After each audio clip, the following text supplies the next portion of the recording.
உத்திரமேரூரிலிருந்து வாருங்கள் ஐயா.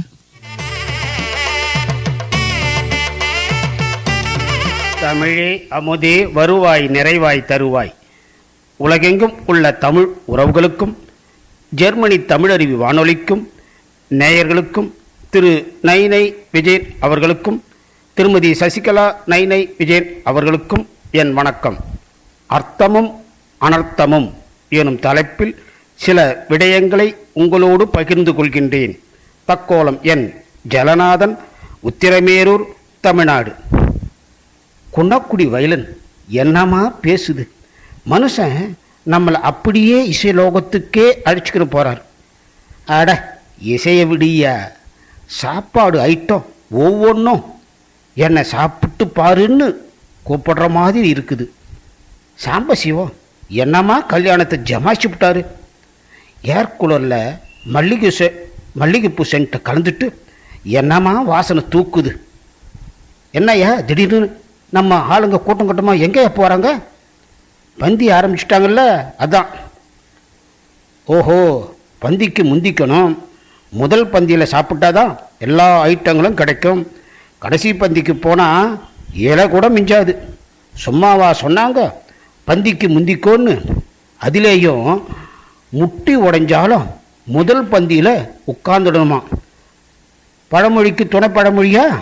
ஐயா, பழமொழியை நம்ம சௌகரியத்துக்கு மாற்றக்கூடாது. என்னங்க பழமொழியை தப்பாக சொல்லிட்டாரு? எங்க பழமொழியை சொல்லுங்க. பந்திக்கு முந்திக்கோ, படைக்கு பிந்திக்கோ. சரியாக தானே சொல்கிறாரு. நீங்கள் சொல்கிற பழமொழியால் என்ன சொல்ல வர்றீங்க? பந்திக்கு சாப்பாட்டுக்கு முந்திக்கணும், படைக்கு சண்டைக்கு பிந்திக்கணும். சண்டைன்னா பின்னாடி வந்துடணும், சரிதானே? சரி இல்லைங்க. அட நீங்கள் தான் சரியாக சொல்லுங்களேன். பந்திக்கு முந்திக்கோ, படைக்கு பிந்திக்கோ அப்படின்னு சொல்கிறது சரியில்லை. பந்திக்கு முந்திக்கை, படைக்கு பிந்திக்கை என்பது தான் சரி. சாப்பிடணுன்னா முன்னே இருக்கிற இலையில் இருக்கிறத எடுக்க கை முன்னாடி வரணும். பந்திக்கு சாப்பாட்டுக்கு கை முன்னாடி வரணும். பந்திக்கு முந்தி கையின்னா இதுதான் அர்த்தமா? சரி. படைக்கு பிந்தி கையின்னா? படைக்கு சண்டைக்கு போகணும்னா அந்த காலத்தில் வில்லு அம்பு தான் ஆயுதம்.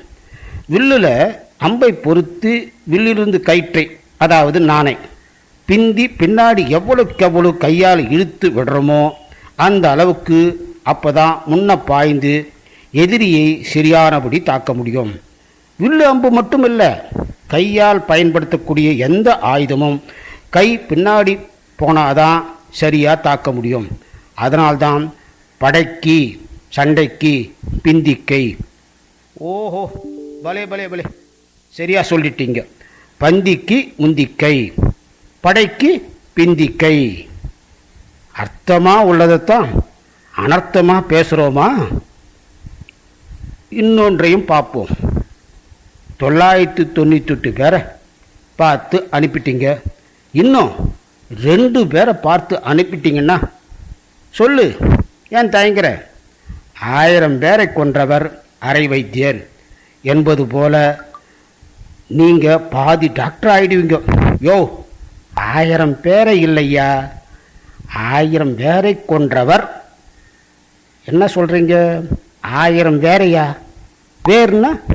வேர்னா மருத்துவ குணமுள்ள மூலிகை.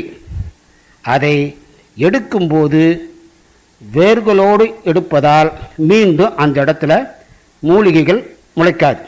சரி, ஆயிரக்கணக்கான மூலிகை வேர்களை பிடுங்கி எடுப்பது கொல்வதற்கு சமமாக இருப்பதால் 1000 பேரை கண்டுபிடித்து மருந்து தயார் செய்தாலும் அவர் பாதி அளவு வைத்தியர் என்பதால் 1000 பேரை கொன்றவன் அரை வைத்தியன்னு சொல்கிறாங்கோ. ஓஹோ, 1000 பேரை கொன்றவன் அரை வைத்தியர்னு அர்த்தமா உள்ளதுதான். நாம் 1000 பேரை கொன்றவன் அரை வைத்தியர்னு அர்த்தமாக சொல்கிறோமா? இப்படித்தான் அர்த்தமாக உள்ள நிறைய விடயங்களை அனர்த்தமாக பேசிக்கொண்டு அதுதான் அர்த்தமென்று அர்த்தமற்று பேசிக்கொண்டு வருகின்றோம். அர்த்தமும் அனர்த்தமும் எனும் தலைப்பில் மீண்டும் பேச வருகிறேன். வாய்ப்பளித்த ஜெர்மனி தமிழறி வானொலிக்கு நன்றி, வணக்கம். தக்கோலம் என் ஜலநாதன், உத்திரமேரூர், தமிழ்நாடு, சங்கத்தமிழ் இலக்கிய பூங்கா. அவர் தக்கோலம் என் ஜலநாதன் ஐயா அவர்கள் இணைந்திருந்தார். அவருடைய இந்த ஒலிப்பதிவு 2 தடவைகள் வந்திருக்கிறது. இருந்தாலும் அருமையான விடயங்கள். நல்லது நேயர்களே, நீங்கள் கேட்டுக்கொண்டிருப்பது தமிழருவி வானொலி ஜெர்மனியில்